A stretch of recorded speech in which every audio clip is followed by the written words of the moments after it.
수태 때부터 우리는 그것을 쭉 사랑의 존재로 살다가 이제 세상을 뜰 때까지 사랑을 먹고 사는 거죠. 그것을 이제 리비도라고 하는데, 그래서 사랑의 에너지 리비도를 가지고 산다 이거. 사랑의 에너지 리비도를 가지고 우리는 수태 때부터 시작해서 평생 살다가 죽음에 이르러야 이제 그 리비도가 사라지는 거다. 사랑의 우리 사랑이 그냥 제쳐두고 사는 게 아니라 이제 사랑을 키워가면서 사는 존재이기도 해요. 그래서 이 사랑을 아는 것은 확실히 정신적 건강의 징표이다 이렇게 얘기를 하는 거예요. 사랑을 아는 것이 정신적 건강의 징표이다. 모든 사람들이 여러 방식으로 사랑을 말한다. 우리는 사랑을 향해 달리는 것을 멈출 수 없고, 그죠? 아까도 얘기했다시피 우리가 수태 때부터 사랑을 향해서 쭉 간단 말이에요. 또 사랑을 잡으려 하는 것을 멈출 수 없으며, 그래서 사랑을 늘 추구하며 산단 말이에요. 그게 저 어린아이 응아응아하는 엄마 사랑을 찾는 거예요. 시작해서 여러분 다 살아왔지만 어린 시절, 초, 중학교 시절, 다 고등학교 시절 사랑을 늘, 이때 사랑은 그냥 남녀 간의 사랑만을 의미하는 게 아니라 부모와 자식의 사랑, 또 친구지간의 우정의 사랑, 또 가족 간의 사랑, 형제자매, 부부지간의, 부모 자식 간의 이런 가족 간의 사랑, 이웃의 사랑, 친구 혹은 이웃 사람 혹은 스승과 제자 혹은 다양한 형태의 만나는 사람들과의 사랑, 이런 걸 다 포함하는 것이 사랑의 개념이지 그냥 단지 남녀 간의 사랑만 의미하지 않는다. 그래서 우리는 사랑을 향해 달리는 것을 멈출 수 없고, 사랑을 잡으려 하는 것을 멈출 수 없고, 늘 사랑 상실 또한 겪는 것을 멈출 수 없다. 그래서 사랑이 늘 추구하는데 난 사랑이 없어지는 걸 참을 수 없단 말이에요. 이건 늘 살아 움직이는 거기 때문에 사랑이 없어지는 걸 또 참을 수 없어요. 늘 또 사랑을 찾아야 돼. 우리는 사랑의 형태이기를 바라는 마음에서 인간의 모든 제도가 인간성이 결핍되는 것을 끊임없이 비난한다. 사랑의 형태를 취해야 된다. 인간 모든 제도가 사랑을 추구하기 때문에. 그래서 이 법이 사람의 인권을 무시하고 또 사람들을 함부로 다루고 이런 법이면 자꾸 고치라고 한다. 고치라고 한다. 우리 지금 미투 운동으로 벌어지고 있는 일들이 지금 그런 거죠. 그동안에 인권을 무시하고 인간의 존엄성을 무시하고 남녀의 건강한 이성교제를 무시하고 하는 이런 변태적인 성도착적인 것들을 고쳐가라 하고 요구하는 거예요. 사회가. 예전의 독재시대가 아니다 지금은. 그 요구하기 때문에 이제 국회나 이런 데서 그걸 빨리 고쳐줘야 사회 요구대로 건강한 사회가 될 수 있다. 빨리 고쳐줘야 돼. 끊임없이 모든 제도가 지금 뭐예요? 코로나19도 마찬가지. 코로나19도 이것이 잘 극복되도록 올바른 방향으로 가도록 하자 요구하는 거예요. 그래서 그것을 이제 국민의 대표인 사람들이, 행정기관들이, 관료들이 나서서 해주고 우리는 그것을 따르자. 그것을 안 따르고 지 멋대로 막 돌아다니고 모여서 전파하고 그러면 그거 안 되잖아. 그래서 그것도 사랑이 어긋나는 일이다. 그러니까 지키자. 그래서 이게 잘 극복될 때까지 지켜서 또 이제 사라지면 또 그런 것도 풀리는 거고, 이렇게 사랑에 어긋나는 일들은 끊임없이 비난하면서 그쪽으로 가려고 하는, 우리 사랑의 존재이기 때문에 그렇다.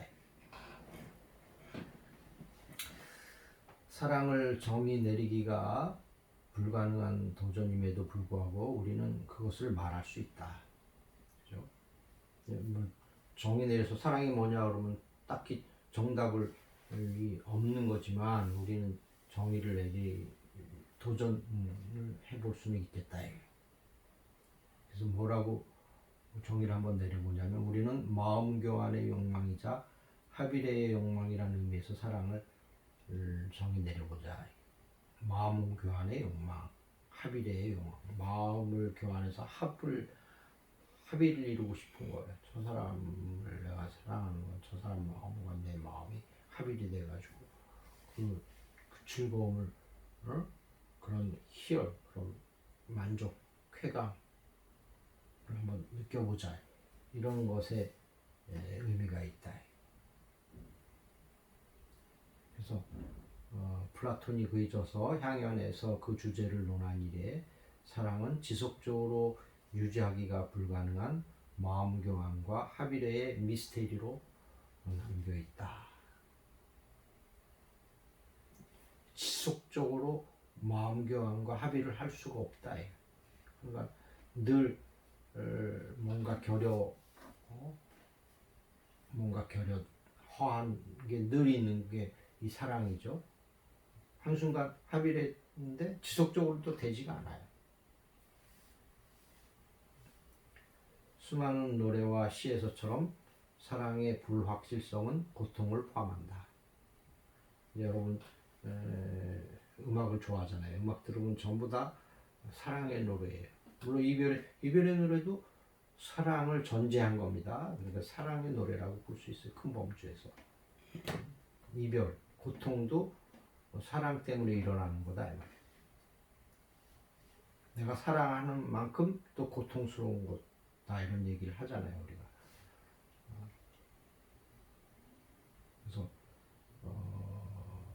이 수많은 노래와 시에서처럼 사랑의 불확실성은 고통을 포함한다.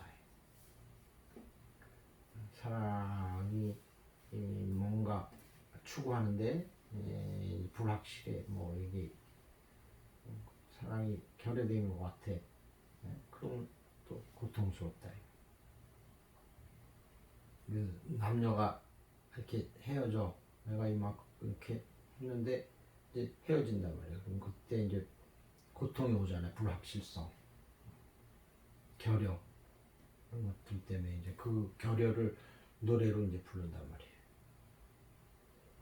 마음의 결여를, 허함을, 그죠?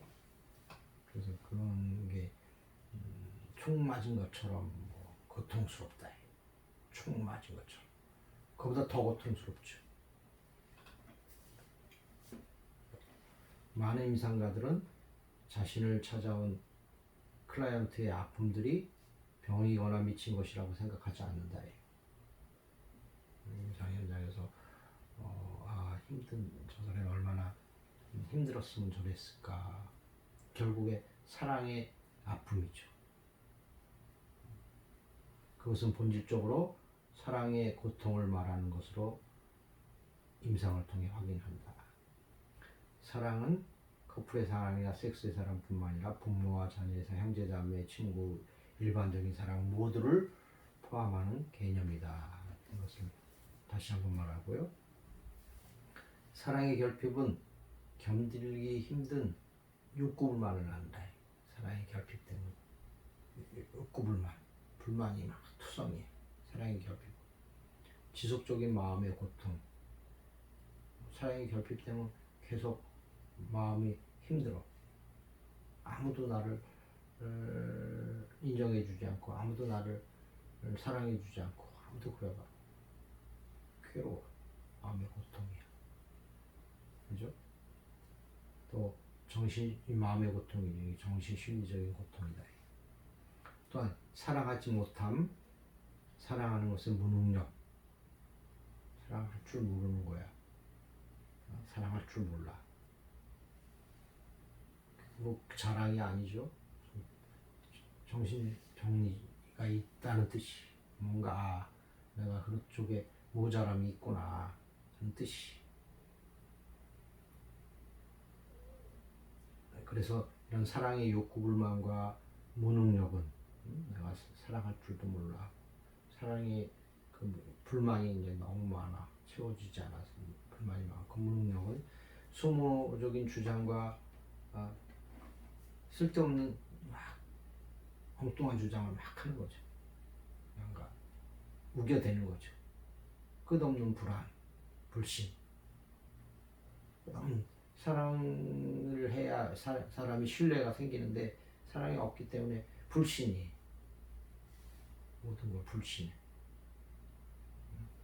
그 다음에 끝없는 간섭. 사랑이 없는 거를 없으니까 그 괴로움을 채우려고 오히려 간섭을 하는 거예요. 간섭. 끝없는 간섭. 끝없는 간섭. 부모들이 간섭을 많이 하잖아요.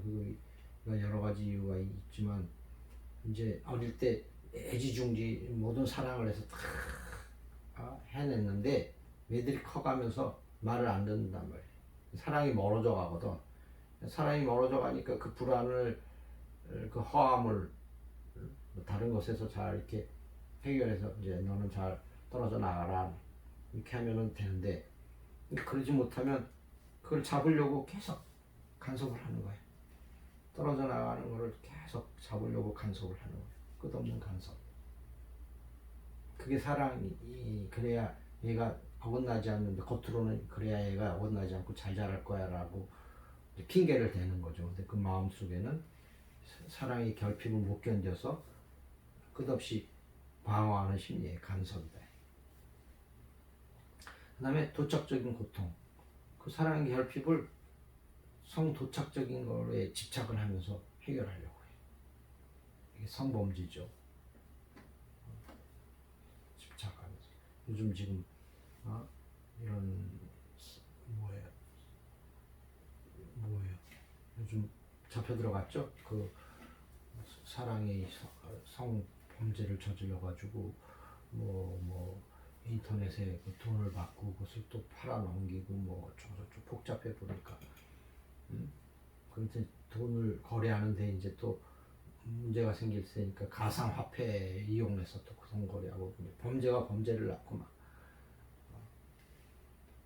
그러면서 또 그런 사람들을 끌어들여서 또 같이 이런 성범죄 이런 행동들을 하고 이런 것들이 지금 일어나는 거지. 다 도착적인 고통이에요. 성도착적인 고통. 그러니까 사랑이 풍부하게 그 사람이 갖고서 인간관계도 잘하고 부모 사랑, 형제 자매, 친구, 사회 이런 걸 잘했으면 그런 일이 없죠. 대개 그런 사람들이 사랑의 결핍, 부족, 소외, 낙오 이런 사람들이 그런 걸로 이제 요즘 컴퓨터에서 그런 게 제일 많이 눈에 띄니까 할 수 있는 게 그러니까 현대 문명이 일어난 이 부정적인 사례들이 그런 것들이 현대 과학기술 문명이 늘 컴퓨터나 SNS 이런 거잖아요. 그것이 이제 잘 가면은 훌륭하게 우리 인간을 사랑하는데 편이 있고 유익하게 이제 만들어내는데 이게 부정적으로 되면 그걸로 부정적인 이런 많은 범죄들을 할 수 있다는 게 또 큰 문제예요. 그러니까 대표적인 게 성범죄와 도박 이런 거 인터넷 도박들 많잖아요.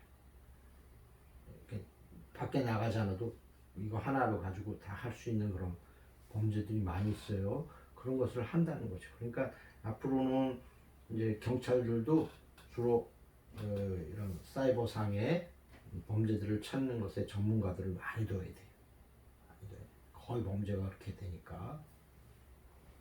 이게 도착적인 고통, 사랑의 결핍, 사랑의 무능력이 그런 성도착적인 고통에 빠지게 하고 또 끝없는 갈등을 하게 하고 끝없는 갈등, 싸움, 주장, 의심의 눈초리가 심해지면 이제 이게 의처증, 의부증 이런 게 되는 거죠. 의심증. 사랑의 무능력이 이제 의심증을 낳는다. 계속. 독선적인 편집, 자기 생각만 주장하는 거예요. 이렇게 해야 돼, 이렇게 해야 돼. 자기 생각만 주장하고 집착하고. 대표적인 게 그게 이제 뭐예요? 연예인들 쫓아다니는 거 있잖아요. 독선적인 편집이. 저쪽에서는 아무 반응이 없는데, 아무 관심이 없는데, 내가 너를 위해서 너 때문에 산다 하고 괜히 집착하는 거죠. 독선적인 편집, 끝없는 질투, 필요 없는 끝없는 질투. 괜히 남들 잘 되는 거 보면 계속 질투하고 왜곡된 시선으로 보고 비꼬고, 그런 것들을 이제 사이버 폭력으로 표출하고, 사이버 폭력에다가 악담 하잖아요. 끝없는 질투, 증오를 낳을 수 있다. 우리들 각자는 애정적인 유대를 맺을 수 있는지 자신의 능력을 자문한다. 우리 누구나 다 내가 사람들과 인간관계를 잘하고 애정적인 걸 잘하는지 이런 것들을 자문하죠, 속으로. 내가 친구들을, 그럼 이제 새학기 되면은 알게 모르게 이제 원래 학교에서 이제 만나게 되는데, 알게 모르게 친구들 가서 새로운 친구들하고 잘 사귈까, 또 교수님들하고 이렇게 잘 사귈까, 거기 학교 생활에 잘 적응할까, 네, 그런 게 다 내가 애정적인 유대를 잘 맺을 수 있을까, 이런 거예요. 애정적인 유대를 잘 맺을 수 있을까, 학급 동료들과 잘 어울려서 살아갈 수 있을까, 이게 다 애정적인 유대를 맺을 수 있는지 자신의 능력을 늘 자문하면서 산다. 사람은 일반적으로 우리가 알고 있는 것과는 반대로 사랑은 신체적인 자발성이나 자연적 애정 충동에 의한 즉각적인 생산물이 아니다. 우리 인간의 사랑이, 애정의 개념이 신체적인 갑자기나 사랑해 그래가지고 그런 게 아니라, 그건 이제 생물학적인 개념이고, 이것은 이제 그냥 태어나는 게 아니라 저 어릴 때부터 흥망생쇠를 겪는 거예요. 부모님과의 관계, 형제자매의 관계, 이웃과의 관계, 친구들의 관계, 이런 거를 통해서 차곡차곡 쌓여오는 거예요. 쌓여와서 그런 게 또 사회에 나가서 또 그대로 적용이 되고, 또 내가 결혼을 해서 가족을 만들었을 때 또 적용이 되고, 그렇게 대를 이어서 쭉 내려가는 그런 개념이지, 어느 날 갑자기 사랑이 갑자기 오고 끝, 이런 게 아니라 이거예요.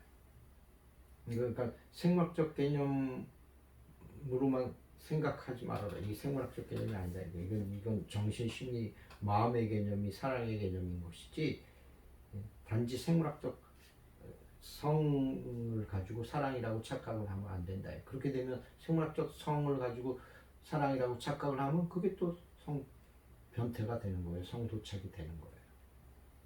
거기에는 윤리, 도덕, 양심 이런 거 없이 자기 생물학적인 욕구만 하면 끝, 이렇게 되잖아요. 그러면 그 윤리, 도덕으로도 안 맞고 그 사람을 뭐예요? 존중하는 입장도 안 되고, 남을 존중도 안 하고 배려도 안 하고, 그런 게 다 없으니까 그거는 이제 범죄가 될 확률이 많단 말이에요. 그러니까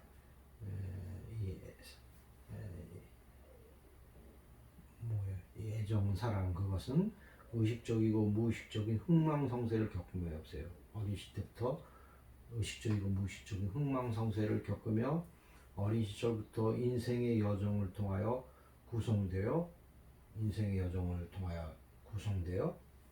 정신, 심리, 마음 그 자체를 형성해서 그것이 애정으로 되는 거다. 그러니까 애정은 내 몸과 마음이 어릴 때부터 쭉 갖춰져 온 거예요. 그것이 나타나는 현상이지 즉각적인 게 아니라 이거예요.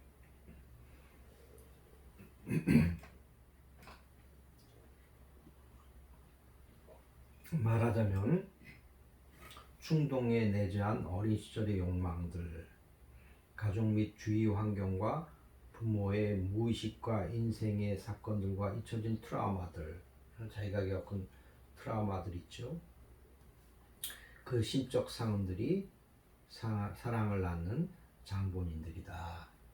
그래서 사랑의 힘은 항상 성취되지 않은 일로 남는 거다. 그러니까 사랑은 완전히 충족될 수 없다. 항상 충족되지 않는 거다.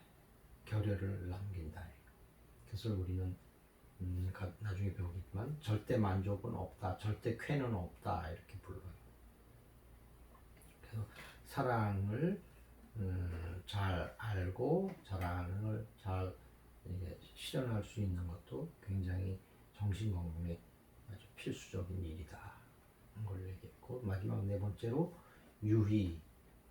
이제 우리 이거를 이제 프랑스어 용어로는 주이상스라고 하는데, 우리말로는 어떤 쾌, 즐거움, 희열, 뭐 이런 개념이 담겨 있는 개념이에요. 유희, 즐기는 능력, 쾌, 이런 거죠. 사랑과 구별되어야 한다. 다르죠? 이제 취미생활 여러분 뭐 낚시, 요즘 취미생활 제일 많이 하는 게 낚시래요. 그래서 낚시에 그 즐거움이 있단 말이에요. 그래서 그런 것들은 또 사랑의 개념하고는 또 다른 거죠. 인간의 마음, 정신, 심리는 항상 불쾌를 벗어나려 하고 쾌를 즐기려 한다. 그래서 여러분 이제 대표적으로 이제 놀이예요. 놀이 어릴 때 놀이들을 많이 했잖아요. 이 놀이가 바로 그거죠. 놀이. 이제 그래서 어린 아이들이 놀이가 부족하잖아요. 그러면 문제가 돼요. 정신적으로 문제가 돼요. 특히 어린 시절에 놀이를 많이 해야 되거든요. 왜냐하면 현실적인 것보다 상상적인 삶을 많이 사는 게 어린 아이들이기 때문에 상상 놀이들을 많이 해야 돼요. 친구들과 모여서 놀이들을 많이 해야 거기서 자신의 심리를 가꿀 수 있고 또 인간관계 맺는 걸 가꿀 수 있는 놀이는 다양하게 어울려져서 하는 거니까 거기서 이제 인간관계 하는 것도 할 수 있고 그래서 놀이를 많이 해. 그것이 이제 나중에 이제 스포츠, 운동 이렇게 해서 초등학교 시절에는 그래서 무엇보다도 제일 많이 하는 게 이 놀이, 이 스포츠 이런 것들이 대단히 중요해요. 지식을 습득하는 것은 이제 나이가 들어가면서 평생 해가는 거니까. 그 다음에 요즘은 인터넷이 발전돼서 웬만한 지식은 거기에 다 나와 있어요. 그래서 지식을 막 습득하고 외우는 것은 별 의미가 없습니다. 예전에 그런 게 없을 때는 많이 알았어야 되지만 지금 인터넷 세대라서 기본적인 것만 잘 갖춰지면 된단 말이에요. 그 나머지는 어린 시절에 운동이나 스포츠나 이런 걸 많이 해야 그 아이가 건강하고 튼튼하게 자라서 나중에 어른이 돼서 그 힘으로 이제 일도 하고 여러 가지 할 수 있기 때문에 대단히 중요하다. 놀이는 자라나는 우리 어린아이들한테는 굉장히 중요하다. 그래서 지적이고 심리적이고 영적인 활동을 포함한 모든 활동에서 인간은 쾌의 즐거움, 유희, 쾌감, 희열, 환희를 찾는다. 인간의 쾌를 즐기는 형태, 그는 문화에 따라 다양하다. 각 문화는 제각기 새로운 쾌감을 즐기는 놀이를 발명할 수 있고 예전의 놀이를 즐길 수 있다. 그래서 쾌를 즐기는 놀이들은 우리들은 그것들 각각이 마음의 재현, 정신심리 재현의 산물이기에 그 종류는 무한하다. 놀이는 무한하다. 여러분 개그맨들이 나와서 TV에 다양한 놀이 게임을 하잖아요. 그것도 직접 우리는 못하니까 그걸 보면서 또 즐긴단 말이에요.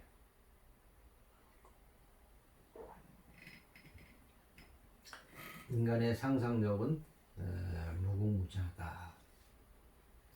자신이 정한 쾌 활동을 즐기고 그것이 자신의 창조적인 주체성을 주는 것이 된다면 그 쾌를 즐기는 활동들은 인간의 영역문이 된다.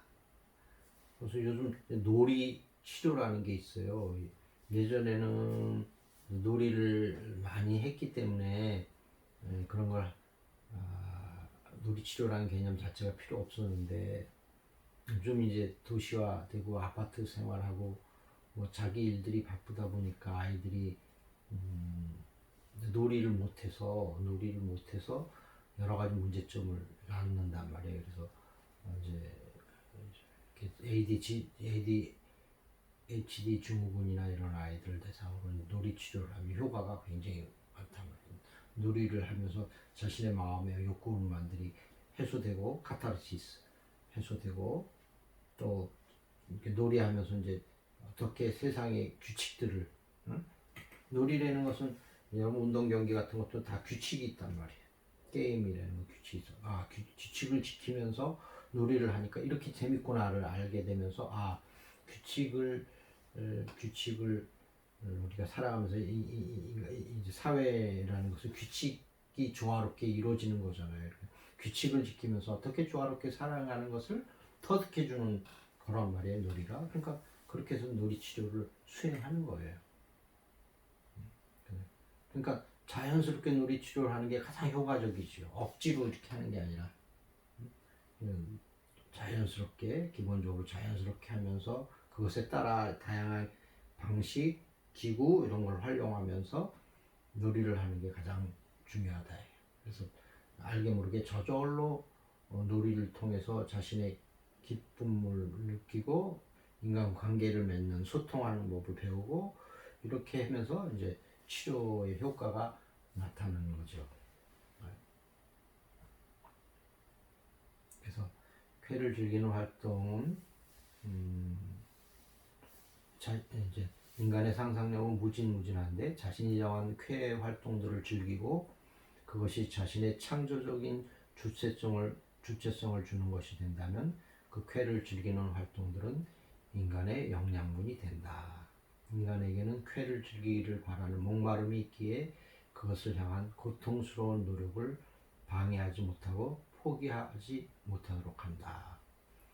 그래서 거기에는 높은 수준의 스포츠 활동에 통한 쾌감, 각종 스포츠, 축구, 농구, 배구, 야구, 또 뭐 겨울에 하는 스포츠, 수영, 겨울에 하는 스케이트 관련된 스포츠 많단 말이에요. 각종 스포츠, 그다음에 여러 종류의 지적인 활동의 쾌감, 지적인 활동, 게임, 그다음에 장기 바둑, 네? 이런 것들, 또 종교적 신앙생활이나 사도생활, 종교생활에서 가서 사람들 만나고 말씀 듣고 성경을 가지고 같이 토론하고 또 노래도 부르고 찬송가도 부르고 이런 활동을 통한 즐거움. 이제 이 종교가 자율적이 돼서 자신의 삶을 이렇게 고양시키는 방향으로 하면 즐겁단 말이에요. 근데 종교가 어떤 사람의 강요에서 이상한 교주라는 사람이 나타나서 뭐 이래라 저래라 하면 그때는 이제 노예적인 삶에 대해서 괴롭죠. 괴로운 게 되고. 그러니까 마찬가지예요. 여기서 얘기하는 이 유의 생활이 너무 거기에만 쏠려서 다른 생활을 못하게 하면 이제 그게 고통이 되고 비정상이 되지만 적당히 지금 어우러지는 거잖아요. 일과 언어와 사랑과 유의가 어우러지는 그런 삶이 되면 이제 정신적으로 굉장히 건강하다 이런 게 된다는 거죠. 그래서 혁명가 활동의 쾌감, 뭔가 혁신하는 사회 개선을 위해서 막 내가 이렇게 그런 분들 많잖아요. 사회적 개선, 혁신적인 일들에 뛰어들어서 그런 걸 하는데 굉장히 즐겁단 말이에요. 그다음에 낚시의 쾌감, 등산의 쾌감, 예술활동의 쾌감 등에서 우리는 그 예를 알고 있다. 예술활동, 각종 영화를 좋아한다든지 소설, 시를 좋아한다든지 뭐 음악을 좋아한다든지 미술을 좋아한다든지 뭐 그런 것에 대한 다 즐거움을 주죠. 인간은 즉각적인 완전한 쾌감, 즉각적인 충동을 참고 포기할 수 있고 다른 것으로 방향을 돌려 가장 달성하기 어려운 다른 목표에 열중하는 고통스러운 노력에 매진할 수 있다. 그러니까 이게 좀 힘들더라도 그런 것을 하면서 어떤 즐거움을 찾는 사람들도 있다 이거예요. 그래서 사실 한계들은 무한을 부추길 수 있고 최소한 상상력의 세계에선 그런 경향이 있다. 그래서 한계에 도전하는 사람들을 우리가 보잖아요. 뭐 보면 뭐 저 TV에 가끔 나오면 저 알프스의 그 산악에서 스키를 막 탄다든지 굉장히 위험하잖아요. 그다음에 뭐 빌딩을 기어 오른다든지 뭐 또 아이들 자전거 타는데 뭐 막 높이 올라간 자전거를 막 탄다든지 자전거 타면서 산악 자전거를 탄다든지 뭐 그런 어떤 극한의 무슨 또 공중에 올라가서 뛰어내리는 걸 한다든지 뭐 그런 게 극한의 쾌감이죠. 그다음에 뭐 그런 것들을 얘기하는 거예요. 그래서 그런 걸 통해서 이제 쾌감을 즐거움을 만끽하는 거죠. 그게 이제 위험화 수준까지 가면 안 되지만 할 수 있는 정도 내에서 하면 굉장한 즐거움을 준다는 거죠.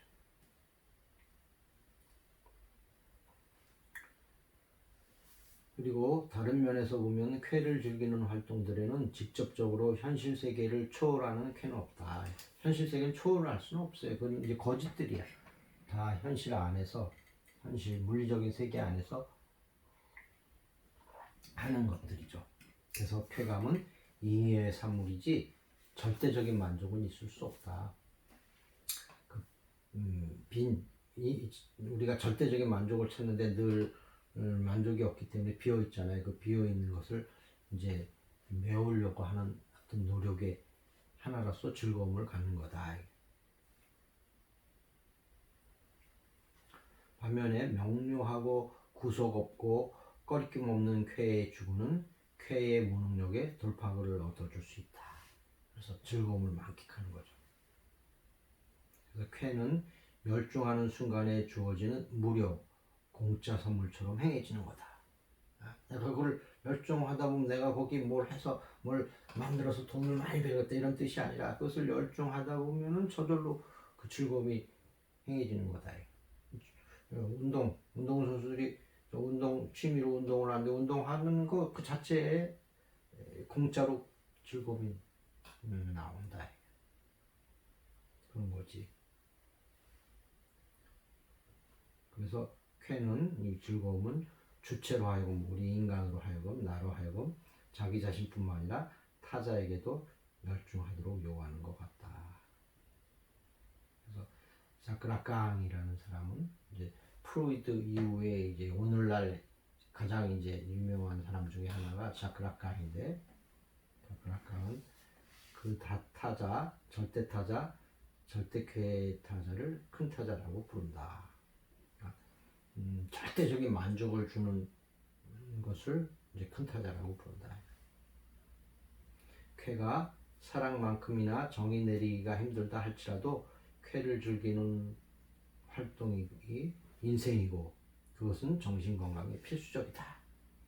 우리는 그런 놀이, 즐거움, 유의, 스포츠 이런 거를 하고 있는데 그것도 사랑만큼이나 이게 뭐냐라고 딱 잡아서 정의 내리지 못하지만 그럼에도 불구하고 우리는 그런 놀이를 그런 여가 생활을 그런 유의 활동을 그런 스포츠 활동을 하면서 즐거움을 만끽하는 인간인 건 분명하다. 그것이 또 정신 건강에 필수적인 거다. 살아가면서 특히 현대 사회에서 현대인들이 도시 사회, 문명 사회에서 각자 경쟁 사회이기 때문에 그런 곳에서 일하다가 그것을 쉬어야 되는 필수적인 게 됐다. 옛날에 아주 고대 시대에는 이게 일하고 쉬는 게 이제 일상화돼서 우리가 그걸 몰랐지만 이제 우리가 도시화되고 산업화된 사회에서는 경쟁이 심하고 일을 해야 되고 막 이런 데서 스트레스를 많이 받는단 말이에요. 그걸 휴식을 취할 수밖에 없는 사회가 도달된 거예요. 그렇지 않으면 개인도 건강하지 못하고 사회도 건강하지 못하게 되니까 그래서 이 네 가지가 조화롭게 이루어져야 된다. 그래서 일을 하고 사랑을 하고 또 사람들과 대화를 하고 그다음에 여가 생활, 취미 생활, 쾌, 즐거움을 하는 그런 놀이 생활을 하면서 이 네 가지가 조화롭게 인생에서 가면 늘 정신적으로 건강하고 풍요로운 사람이 된다. 평생. 물론 방식은 다르겠지만 이 네 가지를 늘 자유롭게 이렇게 조화롭게 추구해 가면서 살면 여러분들은 평생 정신 건강을 유지할 수 있을 거다. 여기까지 오늘 강의를 마치겠습니다.